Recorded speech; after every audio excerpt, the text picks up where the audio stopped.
Herkese merhabalar. Kanalıma hoş geldiniz. Umarım görüşmeyeli hepiniz çok iyisinizdir. Sağlığınız, sıhhatiniz yerindedir. Hepinize mutlu akşamlar diliyorum. Bugün aklınızdaki kişilerin zihnine ve gözlerine gireceğiz. Yani onun gözünden siz nasıl bir insansınız? Eğer kadınsanız bir erkek olarak sizi nasıl bir kadın olarak görüyor? Güzel mi, çekici mi, zeki mi ya da başka bir olumsuzluk görüyor mu sizde? Bunlara bakacağız. Erkekseniz de kadın gözüyle baktığı zaman sizi erkek olarak nasıl görüyor? Yakışıklı mı, centilmen mi, kültürlü mü ya da başkaca bir olumsuzluk görüyor mu? Bunlara bakacağız. Yalnız burada şunu belirtmek istiyorum. Olumlu şeyler de çıkacak, olumsuz şeyler de çıkacak. Herkesin size bakışı farklıdır. Kimileri sizi çok iyi bir insan olarak görecek, kimileri de kötü bir insan olarak görecek. Herkesi memnun edemeyiz. Kimileri bizi sevecek, kimileri de sevmeyecek. Bunu kabullenerek ilerlememiz lazım. O yüzden eğer olumsuz bir şey çıkarsa lütfen bunlara üzülmeyin. Ki zaten bizi seven insanlar da bizi %100 olumlu görmüyordur. Elbette hepimizin olumsuz özellikleri de vardır. Veya olumsuz özelliğimiz yoksa bile karşı taraf kendi gözünden baktığı zaman onun düşüncelerine göre olumsuz görünüyor olabiliriz.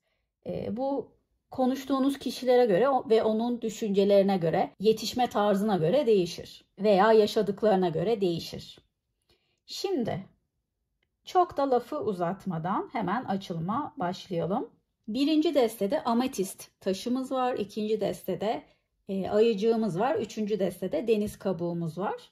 Birazdan ekrana yakın görüntüler gelecek. İster destelere göre, ister objelere göre bir tane deste seçin. Ardından hemen başlayalım.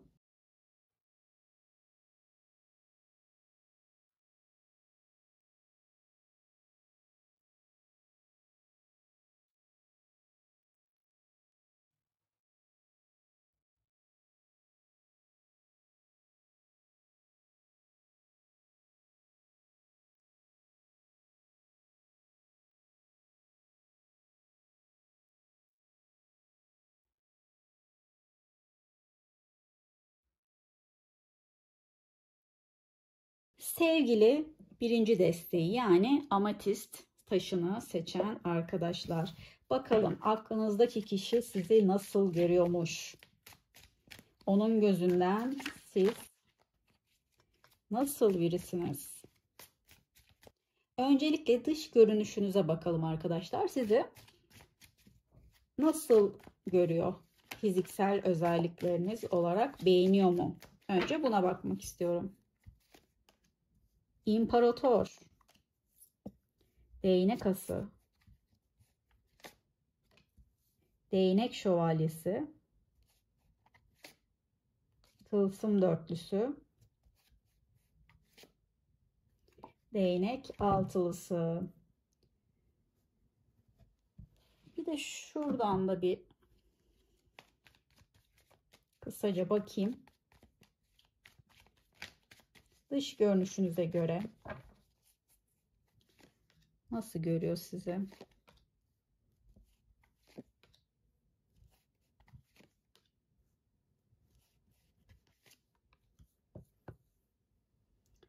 Şimdi arkadaşlar, bu arada size söyleyeceklerim eğer size uymuyorsa şöyle düşünün. Bu sizin gözünüzden değil, bu onun gözünden. Sizi farklı görüyor olabilir. O yüzden dinlemeye devam edin. Bakın bakalım onun tarafından baktığımız zaman onda nasıl bir kadınsınız, onda nasıl bir erkeksiniz. Şimdi arkadaşlar benim burada gördüğüm üzere siz hem ağır bir insansınız, duruşunuz, oturuşunuz, kalkışınız ağır abi gibi ya da kadınsanız ağır abla gibi sözü geçen, otoriter, saygın bir insansınız. Sizi böyle görüyor, güçlü görüyor yani sizi. Belki bazılarınızda işiniz gücünüz iyi olabilir. İyi para kazanıyor olabilirsiniz. İyi statülerde işiniz olabilir. Belki kendi işinizin patronusunuzdur. Eğer özellikle böyleyse bu özellikleriniz onun için büyük bir artı. Hatta sizinle olmasının bir nedeni de bu. Eğer çalışmıyorsanız veya benim dediğim özelliklerde bir işiniz yoksa yine de sizi güçlü ve kendinden emin görüyor. Bir yanınız böyle. Ama bir yanınızda özellikle bir insanı sevdiğiniz zaman cıvıl cıvıl, eğlenceli, neşeli bir insana dönüşebiliyorsunuz. Biraz esprili bir tarafınız da var. Girişkensiniz. Yani siz dışarıdan bakıldığı zaman güçlü ve otoriter duruyorsunuz. Belki bazılarınız iri bir yapıdadır. Yani uzun boylu olabilirsiniz, yapılı, omuzları geniş biri olabilirsiniz. Heybetli bir görünüşünüz olabilir. Cıvıl cıvıl neşeli bir insansınız ama her zaman değil. Belki de bir insanla ilk tanıştığınız zaman soğuk ve mesafelisiniz. O kişiyle biraz tanıştığınız zaman neşeli gözüküyorsunuz. Yani cıvıl cıvıl, samimi bir insan olarak gözüküyorsunuz. Ama arkadaşlar siz duygularınızı belli eden bir insan değilsiniz. Burada cimri kartı var. Duygu cimrisi. İlk etapta kendinizi karşı tarafa açmıyorsunuz. Belki ilişkinin seyrinde de devam ettiği zamanlarda da çok da fazla duygularınızı belli eden, söyleyen biri değilsiniz. Bazı şeyleri içinizde yaşıyorsunuz. Belki de derin üzüntüleriniz sizin içinizde hapsolmuştur. Yani bir insana kızdığınızda hemen söylemiyor olabilirsiniz. Hemen olay çıkarmıyor olabilirsiniz. Ya da bir insanı çok sevdiğiniz zaman belki yaşanmışlıklarınızdan kaynaklı olarak onu çok sevdiğinizi, ölüp bittiğinizi söylemiyorsunuz. Daha mesafeli duruyorsunuz. Dışarıdan birazcık sert görünüşünüz var arkadaşlar. İnsanlar sizinle konuşurken çekiliyor olabilir. Çünkü dışarıdan birazcık kibirli görünüyorsunuz ki aklınızdaki kişi de sizi ilk tanıdığında öyle görmüş. Ama sonrasında sizi tanıdıkça daha anlaşılabilir, daha uyumlu biri olduğunuzu düşünmüş. Dış görünüşünüz böyleyken içinizde çok merhametli arkadaşlar. Aklınızdaki kişi sizi çok masum, şefkatli ve merhametli biri olarak görüyor. Hayatta bazı yorgunluklarınız var, tükenmişlikleriniz var. Bunu insanlara belli etmemeye çalışıyorsunuz. Ama aklınızdaki kişi sizin acılarınızı görebiliyor, sizin üzüntülerinizi görebiliyor. Ayrıca sizi çok çekici ve karizmatik buluyor. Sadece kendi tarafından değil de başka karşı cinsler tarafından da beğeniliyorsunuz. Onun gözünde böylesiniz. Sizi talibi çok olarak görüyor. Herkes sizi imreniyor ve kıskanıyormuş gibi bir görüntünüz var. Her şeyi sorun etmiyorsunuz arkadaşlar. Anlayışlı ve uyumlu bir insansınız. Bazı şeyleri boş veriyorsunuz. Dediğim gibi yani birine alıştığınız zaman sıcak ve samimi oluyorsunuz. Esprili oluyorsunuz. Karşı tarafı eğlendirebiliyorsunuz. Ama içinizdeki o üzüntüleri, yaraları, hisleri söylemeden samimi oluyorsunuz. Biraz kapalı bir insansınız. Kapalı kutu gibi görmüş sizi. Yani çok fazla size ulaşamamış. Sizde gizli olan bir şeyler kalmış. Belki de onu bu özelliklerinizle cezbediyorsunuzdur. Bir de dediğim dedik bir insansınız. Biraz inatçısınız. Ve arkadaşlar biraz da sizi üzgünüm ama bencil biri olarak ve egoist biri olarak görüyor. Durumlar böyle. Şimdi karakter olarak devam edelim biraz. Dışarıdan böyle görünüyorsunuz ama karakterinizi nasıl görüyor sizin? Onun gözünde karakteriniz nasıl? Güç, büyücü, kılıç şövalyesi, kupa ikilisi, mahkeme kartı. Biraz da yine şu desteden devam edelim.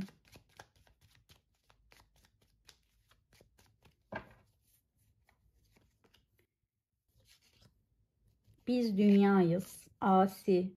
Asi kartı yine imparatorla aynı karttır arkadaşlar. Gerçekten şu güç kartında da gördüğüm için söylüyorum.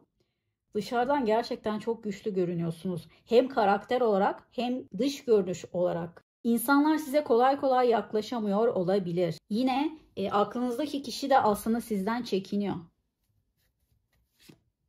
Güven. Ama bu kadar soğuk ve mesafeli görünüşünüzün ve karakterinizin yanında dürüst bir insansınız ve güvenilir bir insansınız. Dostluk kartı geldi ve yoğunluk kartı geldi.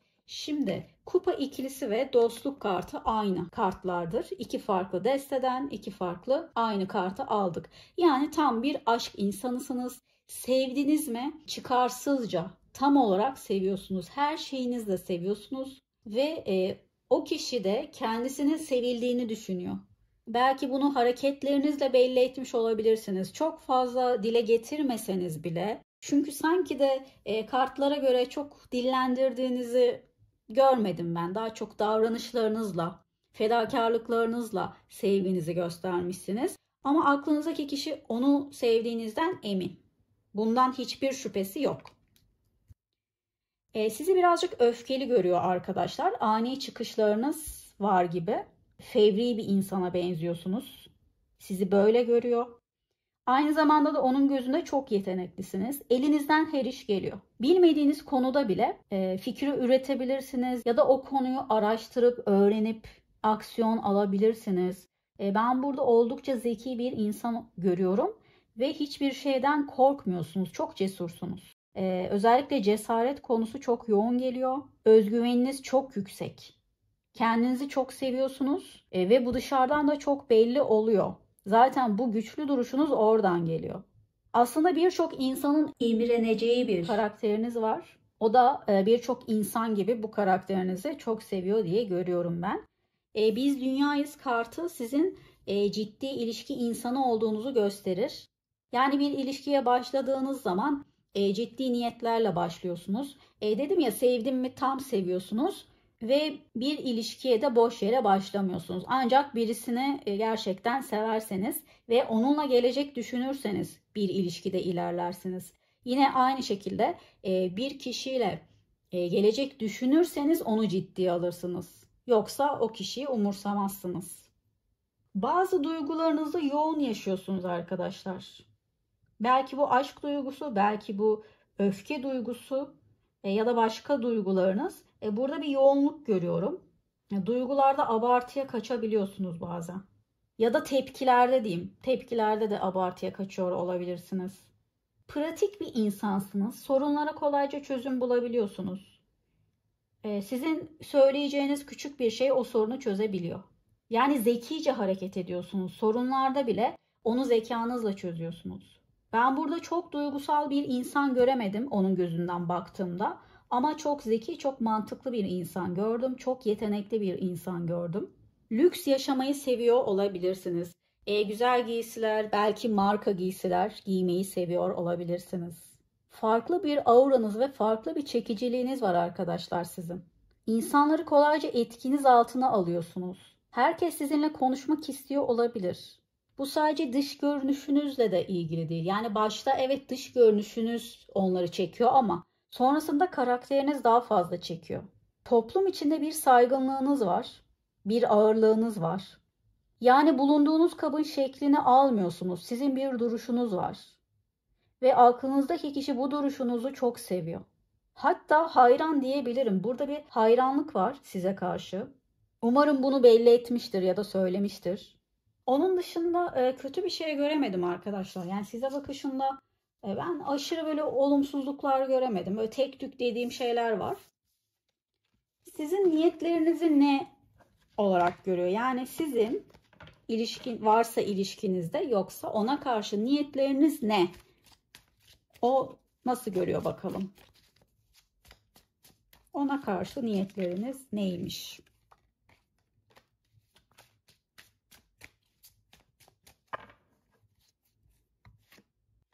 Tılsım kralı.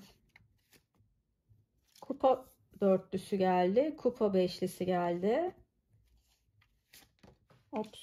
Kılıç altılısı, değnek ası geldi. Devam.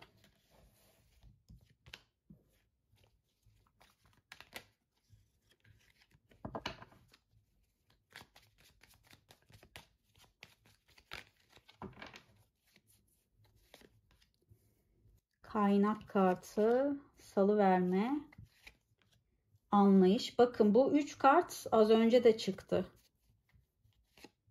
Katılım, akıntıyla gitmek.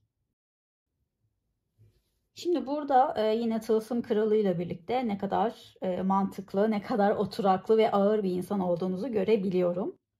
İlişkide de bu böyle. Yani adımlarınızı her zaman ve her yerde mantık çerçevesinde atıyorsunuz.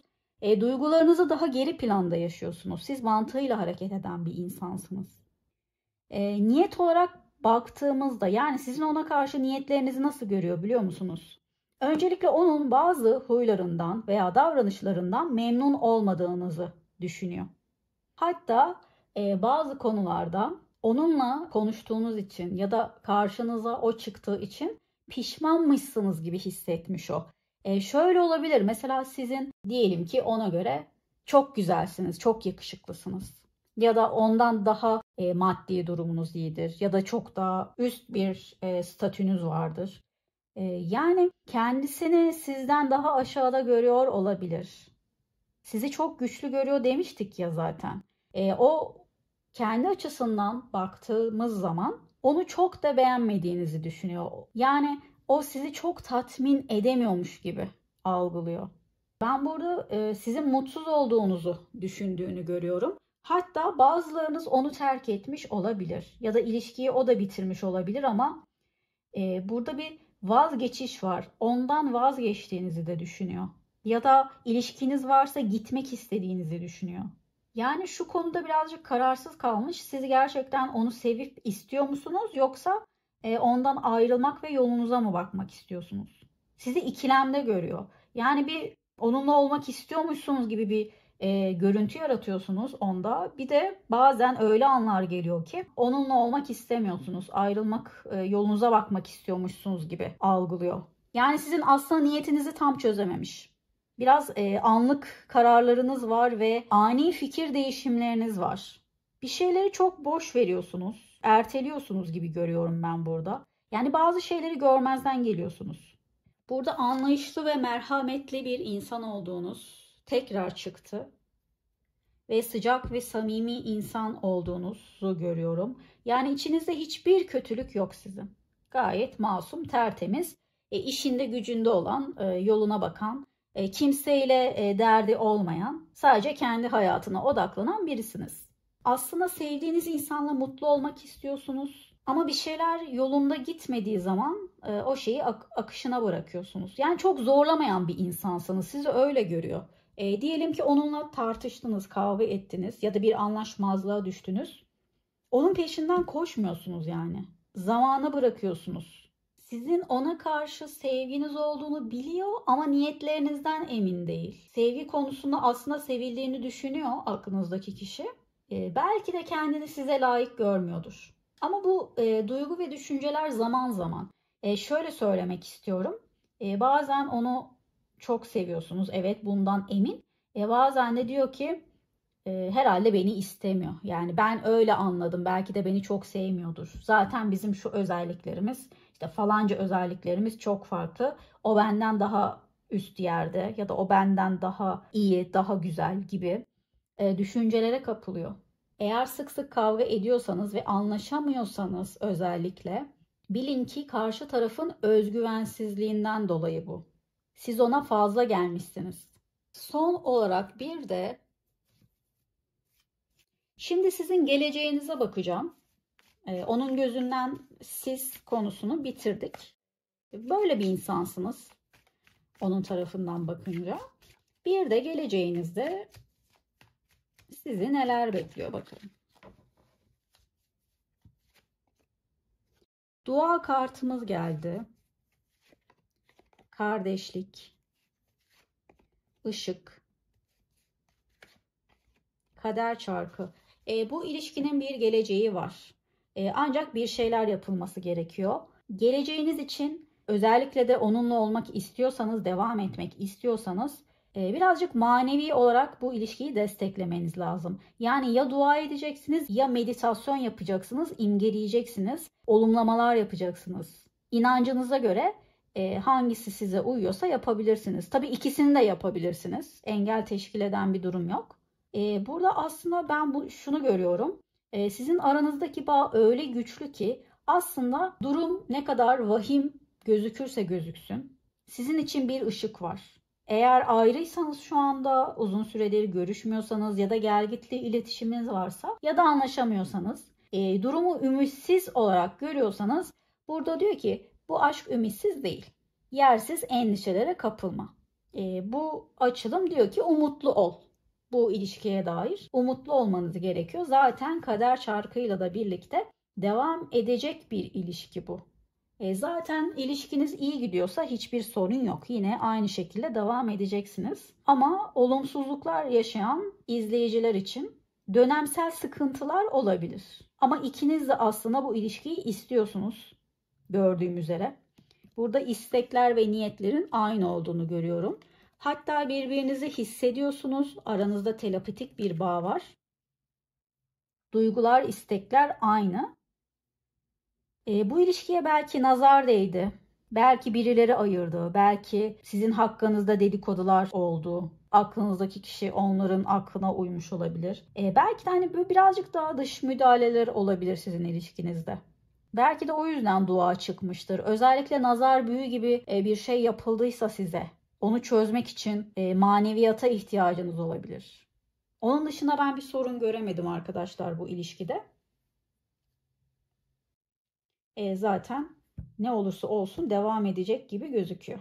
Peki gerçekten siz onun gözünde kendiniz gibi bir insan mısınız? Yani sizin tanıdığınız kendinizle onun sizi gördüğü siz aynı kişi misiniz? Bunu çok merak ediyorum. Yorumlarda belirtirseniz çok sevinirim. Sizi doğru mu tanımış yoksa yanlış mı tanımış ya da kısmen doğru mu tanımış? Bunları merak ediyorum. Çünkü ben bunu kendi hayatımda da merak ediyorum. Mesela konuştuğum insanlar acaba onların gözünde ben nasıl bir insanım? Beni ne kadar doğru tanıyorlar? Ben merak ediyorum. O yüzden sizi de sordum. Acaba doğru mu tanımış sizi? Ve de abone olup beğeni ve yorum yaparsanız da çok sevinirim. Her şey güzel kalbinizce olsun. Bir sonraki açılımlarda tekrar görüşmek üzere. Kendinize çok iyi bakın. Hoşçakalın. Sevgili ayıcığı seçen, yani ikinci desteği seçen arkadaşlar, bakalım aklınızdaki kişinin gözünde nasıl bir insansınız? Olumlu ve olumsuz olarak onun gözünden size bakacağız. Yalnız şimdiden söyleyeyim, olumsuz göreceği şeyler de vardır mutlaka. Bu yüzden arkadaşlar çok üzülmeyin, tamam mı? Çünkü herkes sizi %100 doğru tanımayabilir. Onun gözünden bazı özellikleriniz farklı görünebilir. Bu yüzden bunu söylemek istedim. Öncelikle dış görünüşünüze bakacağım. Yani onun gözünden sizin dış görünüşünüz nasıl?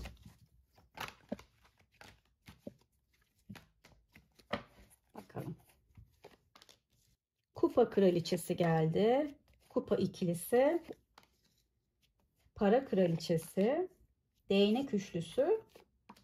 Ve para dokuzlusu geldi. Biraz da şuradan destek alalım.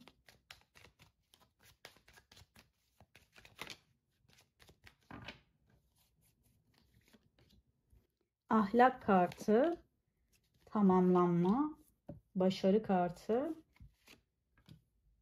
masumiyet ve politika kartı geldi. Öncelikle çok dikkat çekici bir insan olduğunuzu söyleyebilirim. Siz hem duygularınızla hem de mantığınızla hareket ediyorsunuz onun gözünde. Oldukça olgun bir insansınız.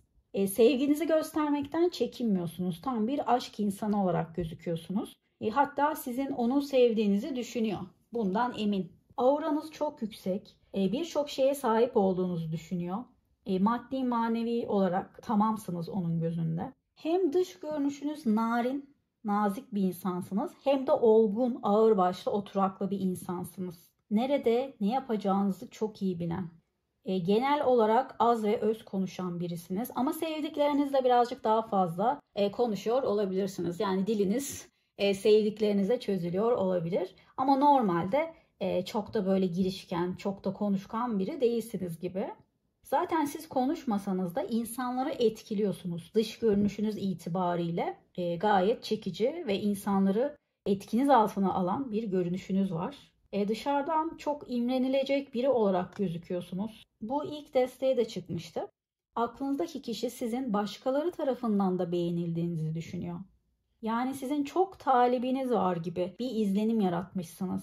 Belki de gerçekten öyledir tabii ki. Hani çok güzelseniz, çok yakışıklıysanız zaten bunu kendiliğinden düşünüyordur otomatik olarak. Sanki herkes sizinle olmak istiyormuş gibi düşünüyor. Ahlaki değerleri yüksek bir insansınız. Etik davranmaya çalışıyorsunuz. Bazılarınız dindar olabilir. Dindar değilseniz bile hayatta her zaman doğru şeyleri yapmaya özen gösteriyorsunuz. Mesela bir insanı kendi çıkarlarınız için kandırmazsınız. Yalan söylemezsiniz, dedikodu yapmazsınız. Menfaatiniz için insanlara yaklaşmazsınız. Yani hep doğru olanı yapmaya çalışıyorsunuz. Ve dış görünüşünüz çok masum arkadaşlar. Pamuk gibi biri olarak görünüyorsunuz dışarıdan. Böyle yanaklarınızı sıkmak istiyor sanki. Öyle bir hissiyat oluşturuyorsunuz onda. Ama içten içe böyle sizi, üzgünüm ama birazcık sinsi görüyor. İçi dışı bir olarak görmüyor sizi. Tamam, dışarıdan çok masumsunuz, şefkatlisiniz, sevgi dolusunuz, dürüstsünüz ama belki de bu kadar iyi niyetli olmanız onun farklı düşüncelere sevk etmiştir. Belki de bir insanın bu kadar iyi olabileceğine ihtimal vermiyordur. Acaba içeriden farklı bir insan mı diyor. Belki bana yüzünü böyle gösteriyor ama içinde farklı biri olabilir diyor. Ama bu sizin güvensizlik vermenizden değil de bu kişi belki de insanlara kolay kolay güvenmeyen biridir. Belki de hiç güvenmeyen biridir. Hep bir acabası var. Çünkü size karşı bakın şu karta kadar her şey çok güzeldi. Hep olumlu kartlar geldi. Hatta onu tamamlayan birisiniz. Onun eksiklerini tamamlıyorsunuz. Onda olmayan her şey sizde var. Artılarınız çok. Ama işte diyor ki acaba göründüğü gibi biri mi diyor. Emin olamıyorum diyor. Ya maske takıyorsa, ya içi başka dışı başkaysa gibi şüpheleri var. Bu yüzden sinsi biri olabileceğinizi düşünmüş. Dış görünüşünüzü çok beğeniyor arkadaşlar. Hatta yüzünüz çok yumuşak bir yüz olabilir. Yüzüne nur inmiş derler ya. Belki öyle bir insanın içini açan bir yüzünüz var. İyi olduğunuz yüzünüzden belli olabilir. Bazı insanlar vardır ya, kalbinin güzelliği yüzüne yansımıştır. Benim burada gördüğüm üzere siz de öyle bir insansınız. Hatta fizik olarak da fit olabilirsiniz. Ben burada öyle görüyorum. Sanki vücut hatlarınız da güzel gibi gözüküyor. Yani aklınızdaki kişi sizi böyle görüyor. Vücut hatlarınızı da beğeniyor, fiziğinizi de beğeniyor. Evet. Aynı zamanda da dışarıdan çok başarılı biri izlenimi veriyorsunuz. Belki gerçekten öylesiniz. Belki de hani eğer çalışmıyorsanız öyle hani bir iş insanı gibi bir görüntünüz var. Şimdi karakteriniz onun gözünde nasıl? Karakterinize bakalım. Onun gözünde karakteriniz.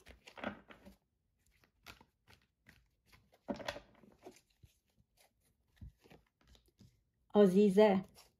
Çok güzel. Para altılısı. Ermiş. Kılıç prensi geldi. Kupa şövalyesi geldi. Duygularınızı yoğun yaşayan bir insan olabilirsiniz arkadaşlar. Sanki sevginizi cesurca göstermekten korkmuyor gibisiniz. Burada fevri yanınızın olduğunu görüyorum. Çok değil ama genelde sevgi dolu bir insansınız. Yumuşak bir insansınız. Çok nadiren dişlerinizi gösteriyorsunuz. Hani belki çok sizi kızdırırsa ancak o zaman bir iki şey söylüyorsunuz. Ama sizin bir sözünüz bile çok etkili. Belki o 10 tane şey söylüyor. Siz bir tane şey söylüyorsunuz. Ama okkalı bir şey söylüyorsunuz. Onun gücüne gidiyor. Şuradan da birkaç kart seçeyim. Ondan sonra yorumlayayım.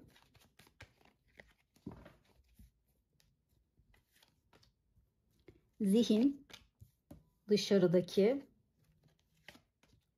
dostluk, ödün kartı geldi ve rehberlik kartı geldi. Dostluk kartı kupa ikilisi kartıdır. Dolayısıyla sizin onu sevdiğinizi düşünüyor. Bunu hem dışarıdan belli ediyorsunuz, belki söylüyorsunuz, çok dile getiriyorsunuz ya da davranışlarınızla belli ediyorsunuz. Her iki türlü de bunu anlamış. Onu sevdiğinizi biliyor yani. Onun dışında karakteriniz çok fedakar bir insansınız. Sizin sevdiğiniz insan için yapamayacağınız hiçbir şey yok. Maddi, manevi her türlü destek oluyorsunuz. Zaten çok cömert bir insansınız. O da bunu biliyor, görüyor. Ona çok şey vermiş olabilirsiniz. Belki ona hediyeler aldınız, belki maddi olarak sıkıntıya düştüğü zaman destek oldunuz. Ya da maddi olmasa bile manevi olarak her zaman yanında oldunuz. Çünkü aynı zamanda size her konuda danışabileceği biri olarak görmüş size. Rehberlik kartınız geldi. Yani güzel tavsiyeler veriyorsunuz. Birçok konuda size danışıyor olabilir. Onun hayatını kolaylaştırıyorsunuz. Onun yetemediği yerlerde siz devreye giriyorsunuz. Demiştim ya az önce, onun eksik olan taraflarını tamamlıyor gibisiniz. Hatta böyle bir Azize enerjisi geliyor. Azize çok olgun ve sezgileri çok güçlü biridir. Kadınsanız sizi annesi gibi görmüş, erkekseniz babası gibi görmüş. Şu anlamda örneğin anneden yola çıkalım. Her şeyi annenize sorarsınız değil mi?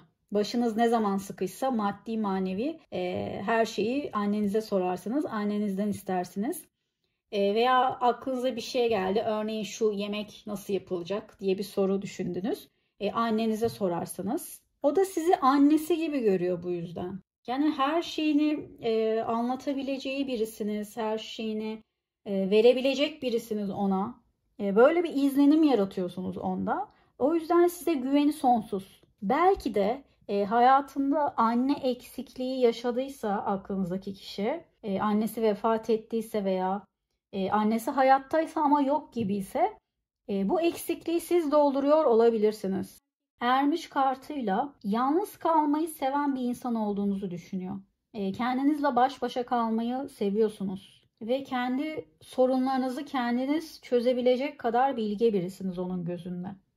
Benim buradan gördüğüm sizin kimseye ihtiyacınız yok gibi. Her şey sizde fazlasıyla var. Çok fazla düşünüyorsunuz ama. Çok zihin çalıştıran bir insansınız. Bu şey de olabilir tabii. Sizi düşünceli biri olarak görüyor. Zaten ahlaki değerleriniz yüksekti ya. İnce düşünceli biri de olabilirsiniz. Her şeyi böyle inceleyip sık dokuyorsunuz. Karşınızdaki kişiyi kırmaktan çekiniyorsunuz.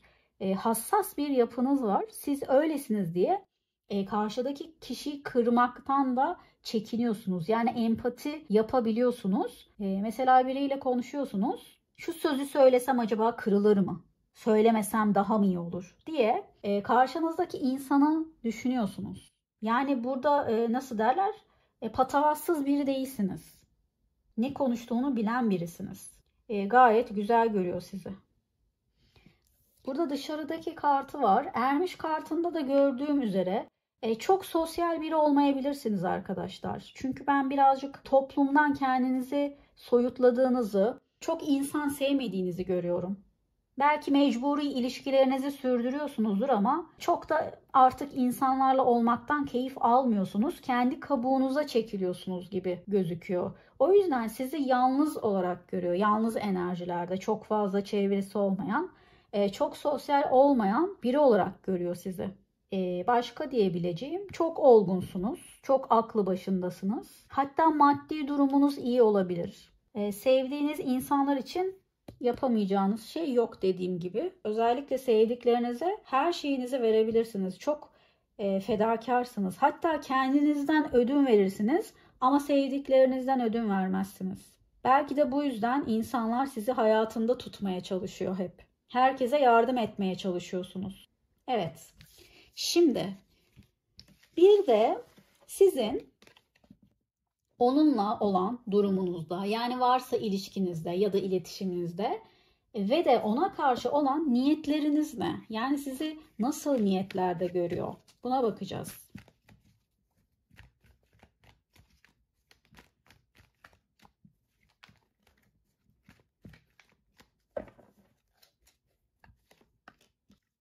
Değnek dörtlüsü, para yedilisi, adalet, kupa sekizlisi, güç kartı geldi.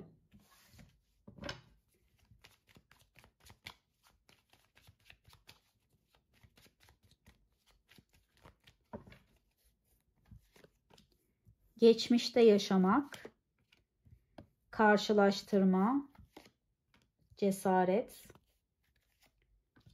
yeniden doğum ve kutlama kartı geldi.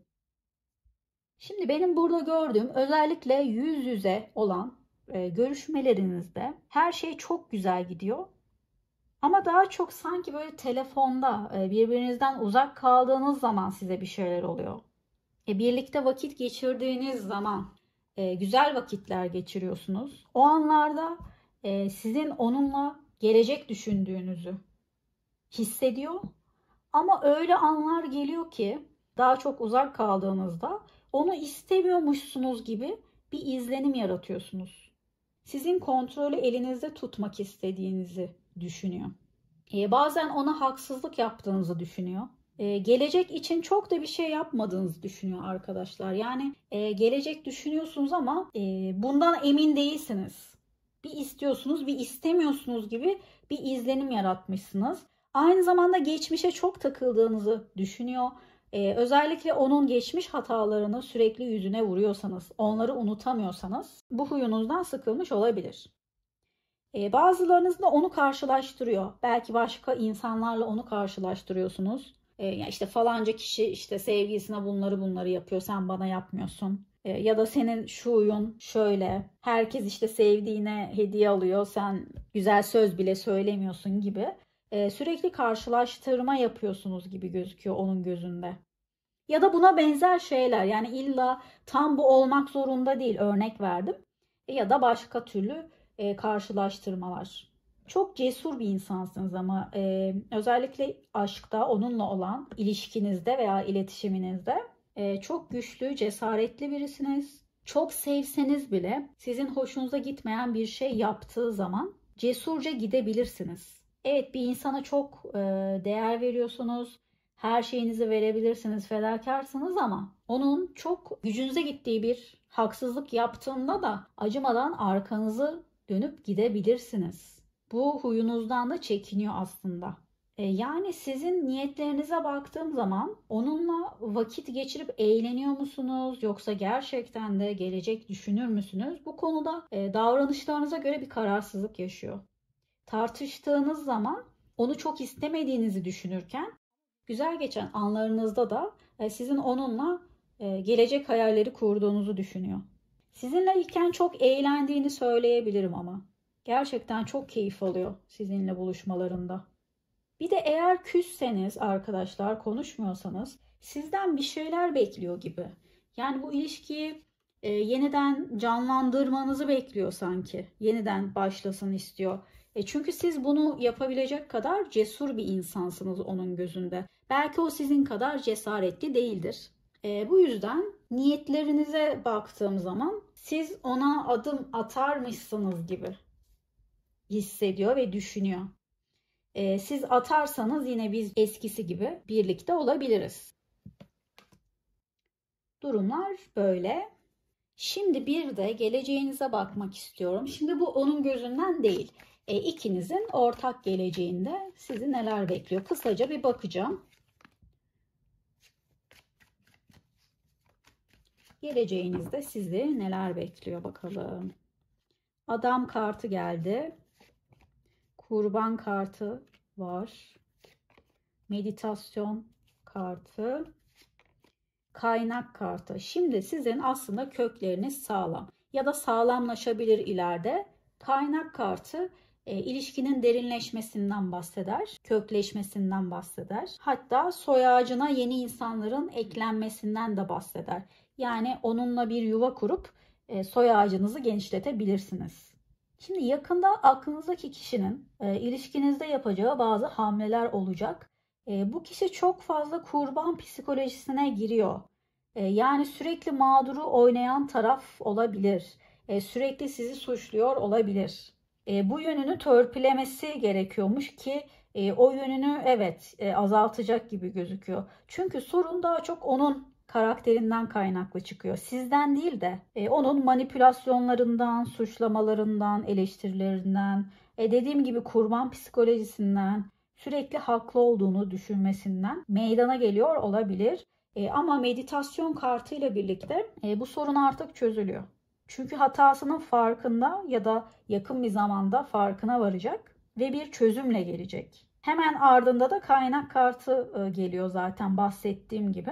İlişkinin adı konulacak olabilir. Onunla yolunuz devam ediyor, bitmemiş. Hatta ileride de dediğim gibi çoluğa çocuğa da karışabilirsiniz. Öyle bir kart geldi. Kökleneceksiniz gibi duruyor. Evet arkadaşlar. Peki bu kişi sizi olduğunuz kişi gibi mi tanımış gerçekten de? Yorumlarda bunu belirtirseniz çok sevinirim. Çünkü çok merak ediyorum. Aklınızdaki kişi sizi gerçekten doğru mu tanımış yoksa yanlış mı tanımış ya da işte 50-50 böyle biraz mı tanımış? Bunu belirtirseniz çok sevinirim. Ben kendimde de çok merak ediyorum çünkü insanların beni doğru tanıyıp tanımadığını. Tabii bu ama kafama taktığımdan değil. Yine de merak ediyorum. Acaba dışarıdan göründüğü gibi biri miyim? Nasıl bir izlenim veriyorum? Bu yüzden sizi de merak ettim.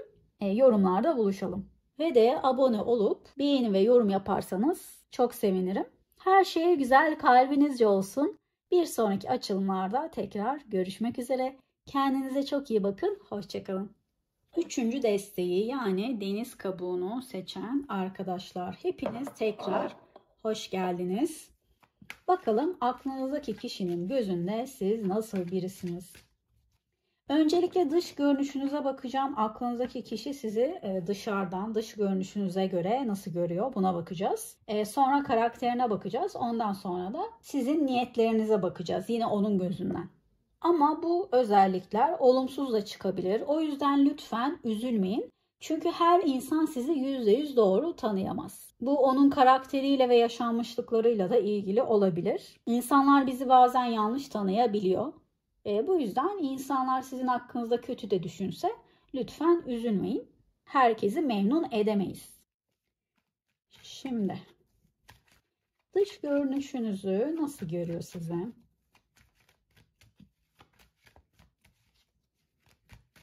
Dış görünüşünüzü. Kılıç kralı, kupa dokuzlusu, ay kartı, tılsım sekizlisi ve tılsım kraliçesi. Şuradan da biraz alalım. Başlayalım.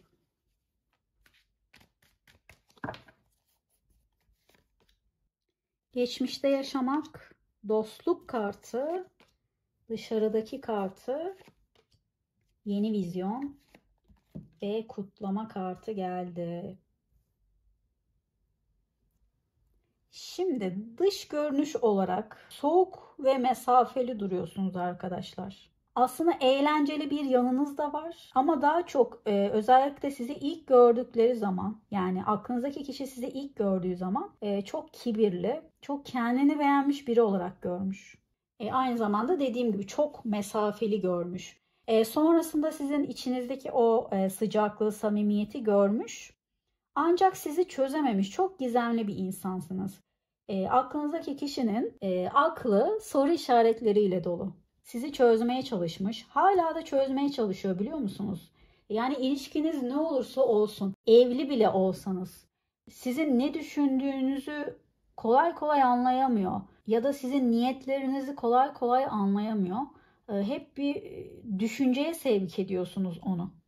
Bu dostluk kartı 3 desteğe de geldi. Klasik tarot destesinde kupa ikilisine denk gelen bir karttır. Yani siz sevginizi belli etmişsiniz. Çünkü sizin sevginizden emin gibi bir şey şu anda.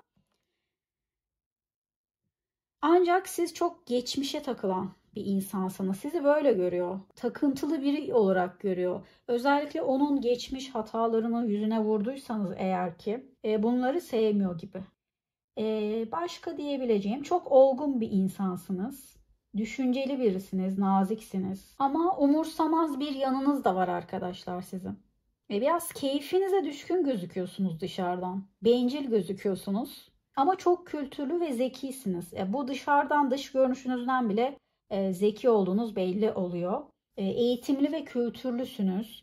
Bakış açınız çok güzel. Olaylara farklı yaklaşabiliyorsunuz. Kimse de kolay kolay görülemeyen bir vizyona sahipsiniz. Bu da demek oluyor ki Sizi eşsiz biri olarak görüyor. Diğerlerinden farklı biri olarak görüyor. Çok eğlencelisiniz ama. Ortamlarda dikkat çekiyorsunuz. Belki sosyal biri de olabilirsiniz. Arkadaşlarınız tarafından seviliyor olabilirsiniz ya da iş çevreniz ya da aileniz tarafından sevilen biri olabilirsiniz. Şey de olabilir bu, karşı cins sizi kolayca beğeniyor olabilir.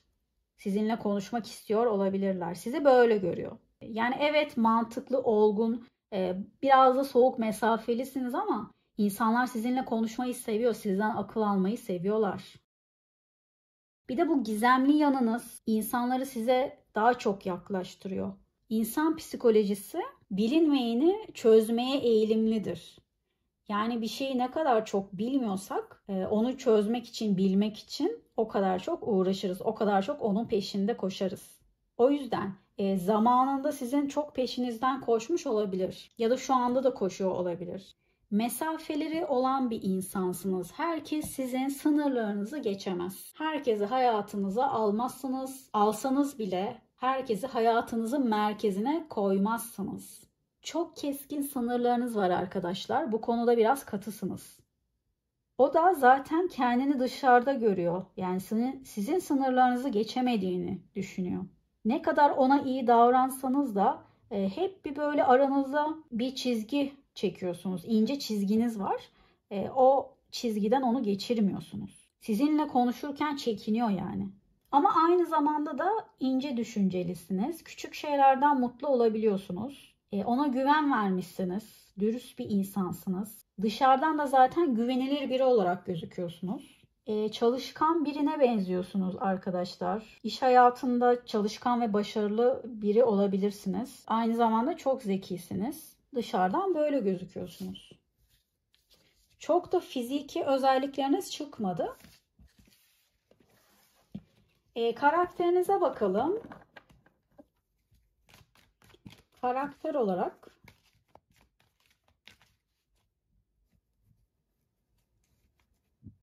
yani dış görünüşü olarak şöyle söyleyebilirim. Sizi çok böyle aşırı güzel, aşırı yakışıklı bulmuyor ama auranızın güçlü olduğunu düşünüyor.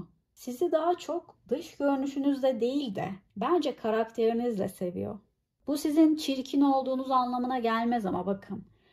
O daha çok sizin karakterinizi sevmiş, duruşunuzu sevmiş, ağırlığınızı sevmiş. Çünkü mantıklı ve otoriter gözüküyorsunuz, saygın bir insan olarak gözüküyorsunuz. Böyle bir imaj veriyorsunuz herkese. Bundan çok hoşlanıyor. Şimdi karakterinizi nasıl görüyor peki? Onun gözünden nasıl bir karakteriniz var? Tılsım ası, değnek şövalyesi, kupa kralı, değnek dokuzlusu ve tılsım uşağı geldi. Evet, karakterinizi nasıl görüyor?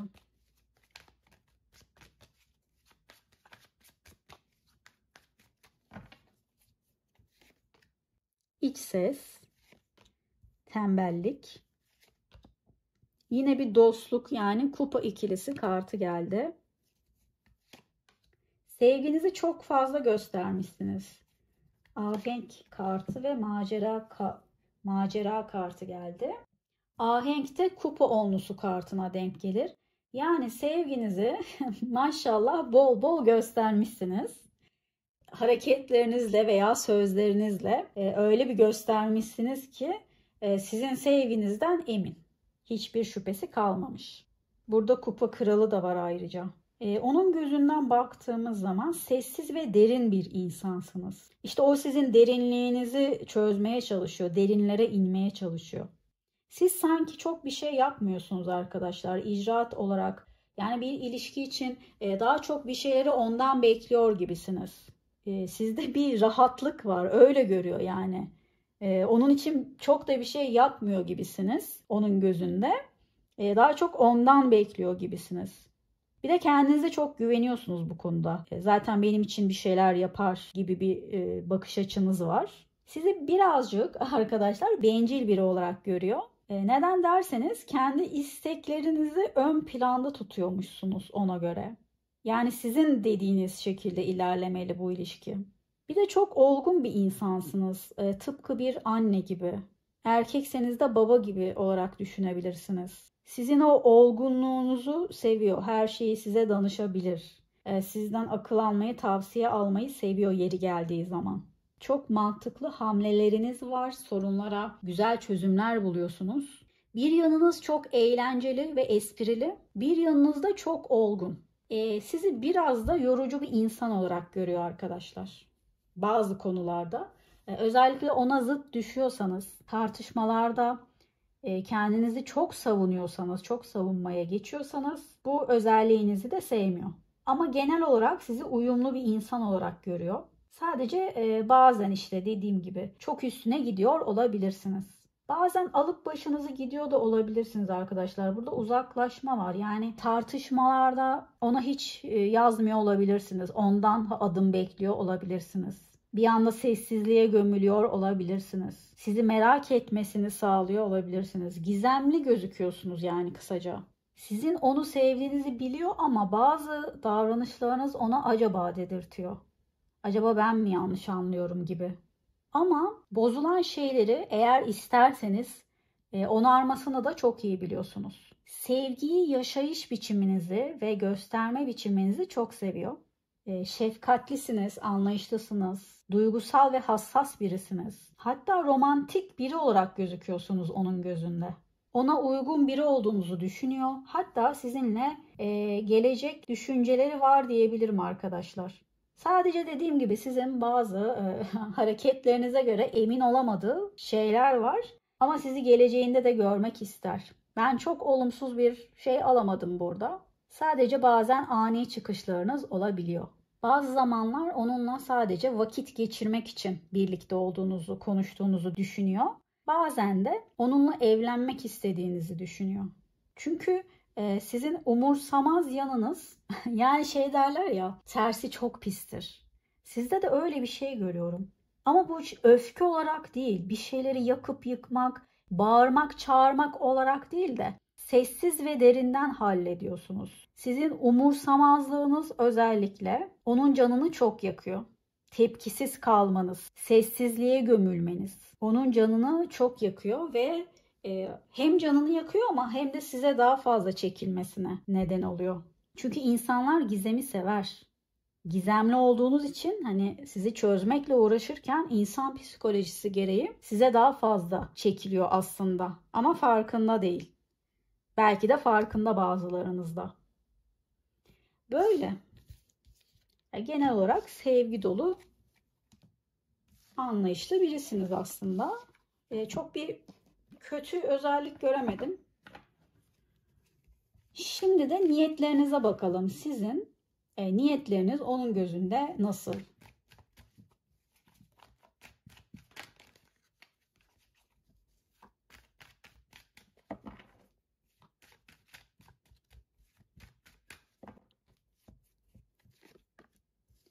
Değnek dokuzlusu, kupa onlusu, tılsım ası, kılıç sekizlisi.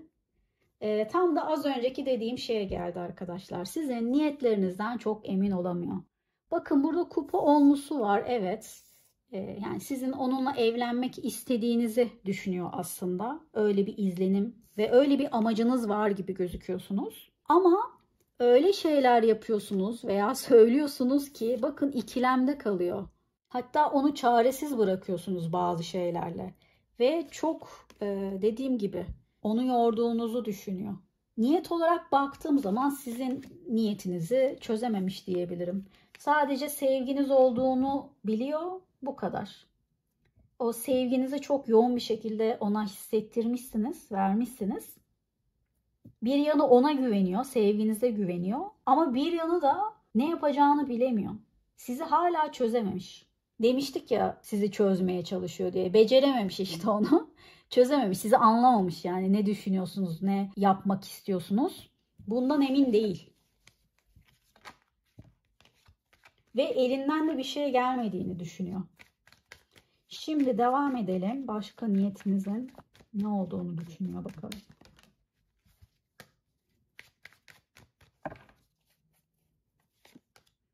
erginlik, yaratıcı,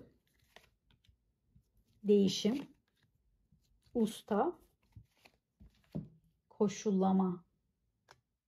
Bazı şeylere çok takıyorsunuz. Bir şeylere kendinizi şartlamışsınız ve takıntı haline getirmişsiniz. Onları aşamıyorsunuz. Aynı şeyleri ona tekrar tekrar söylüyor olabilirsiniz.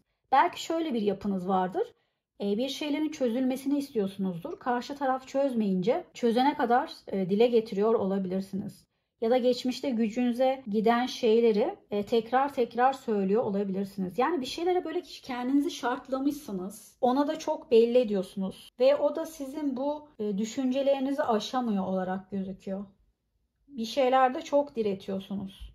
Karşı taraf sizin niyetinizi şöyle görüyor. Bu ilişki sizin istediğiniz şekilde ilerlemeli. Çünkü hem usta hem yaratıcı kartı var burada. Sizin kontrolünüzde ilerlemeli. Sizin dediğiniz olsun istiyorsunuz bu ilişkide. Bu ilişkinin değişeceğine, bir değişiklik olacağını düşünüyor kendisi. Belki de sizin değişeceğinizi düşünüyor. Ya da değiştiğinizi düşünüyor. Burada bir değişiklik var karakterde, niyetlerde. Şöyle de olabilir. Geçmişteki sizle şu anki siz çok farklı iki insan olabilirsiniz. Belki size çok değiştiğinizi de söylemiş olabilir. Bu kiminizde şöyle olabilir. Geçmişte belki onu çok önemsemiyordunuz. Ama şu anda daha fazla önemsiyorsunuz, değer veriyorsunuz ve daha ciddi düşünüyorsunuz. Çoğunuz da böyle. Bir küçük bir kısmınızda da şöyle diyebilirim. Geçmişte onu daha fazla önemsiyordunuz. Daha çok değer veriyordunuz ama şu anda biraz daha umursamıyorsunuz. Daha hafife alıyorsunuz gibi. Ondan bir şeyler bekliyorsunuz gibi. Böyle bir sizde değişim olduğunu düşünüyor. Çok dedik bir insan olduğunuzu düşünüyor ve dediğim gibi siz ilişkide sözünüz geçsin istiyorsunuz. Böyle görmüş sizi. Bir de siz mantıklı ve olgun biri olduğunuz için bu ilişkiyi de ya da yoksa ilişkiniz, iletişiminizde yönlendirmeye çalışıyorsunuz. Hatta başkalarıyla da kıyaslıyor olabilirsiniz onu veya ilişkinizi. Zaten sizin sınırlarınızdan geçemiyor demiştik ya. Size sözünü de geçiremiyor bu kişi. O yüzden çok yorulmuş artık, tükenmiş. Baskın bir karakteriniz var belli ki. Sizin istediğiniz gibi ilerlerse bu ilişkinin yürüyeceğini düşünüyor. Çünkü kendisi bir hakimiyet kuramamış, sözünü geçirememiş, dediklerini yaptıramamış size.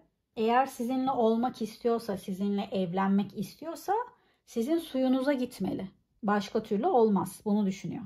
Şu an bir çaresizliği var o yüzden. Ne yapacağını pek de kestirememiş. Size nasıl davranacağını bilemiyor. Niyet olarak temiz niyetlerde olmanıza rağmen onu sıkça şüpheye düşürüyorsunuz. İkilemlere sevk ediyorsunuz. Belki de bu yüzden sizden kopamıyordur. Sizi çözmeye çalıştıkça daha çok bağlanıyor olabilir. Onun gözünden niyetleriniz bu. Şimdi bir de ortak geleceğinize bakalım. Ama bu ortak geleceğiniz onun gözünden değil. Yani ikinizin bağımsız olarak bir ortak geleceğinizde neler yaşayacaksınız buna bakalım.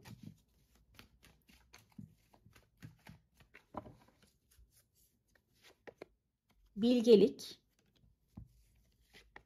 kurban,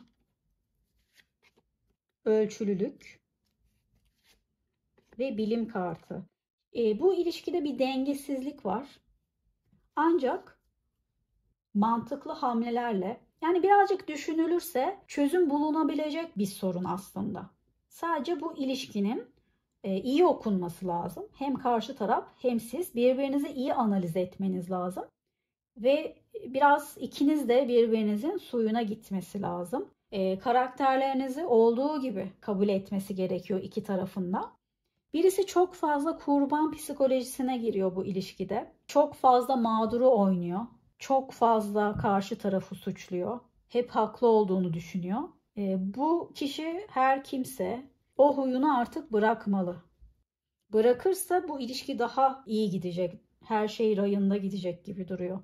Yani birazcık mantık çalıştırılmalı. Şu anda aranızda bir sessizlik de olabilir ya da bir durağanlık olabilir. İşler istediğiniz gibi gitmiyor olabilir. Sizin istediğiniz şeyleri yapmıyor olabilir ya da isteklerinizi görmezden gelmiş olabilir. Ama bunlar gelecekte düzelecek gibi duruyor. Ölçülülük kartı umut vaat eden bir karttır. Ve bilim kartıyla birlikte yeterince iyi düşünülmüş adımlarla birlikte bu ilişki düzeltilebilecek diyor bize. Durumlar böyle. Aklınızdaki kişi sizi olduğunuz kişi gibi mi tanımış peki? Lütfen bunu yorumlarda belirtin çünkü çok merak ediyorum. Acaba sizi doğru mu tanıdı yoksa yanlış mı tanıdı? Ya da her ikisi de böyle 50-50 biraz mı tanıdı? Bunu merak ediyorum. Çünkü ben kendimde de insanların bana olan izlenimlerini merak ederim. Acaba beni doğru mu tanıyorlar, yanlış mı tanıyorlar? Tabii bazı insanlar doğru tanıyacaktır, bazıları yanlış anlayacaktır. Çok taktığımdan, dert ettiğimden değil ama merak da ederim.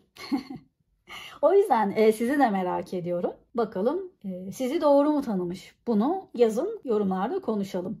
Aynı zamanda da abone olup beğeni ve yorum yaparsanız da çok sevinirim. Her şey güzel, kalbinizce olsun. Bir sonraki açılımda tekrar görüşmek üzere. Kendinize çok iyi bakın. Hoşça kalın.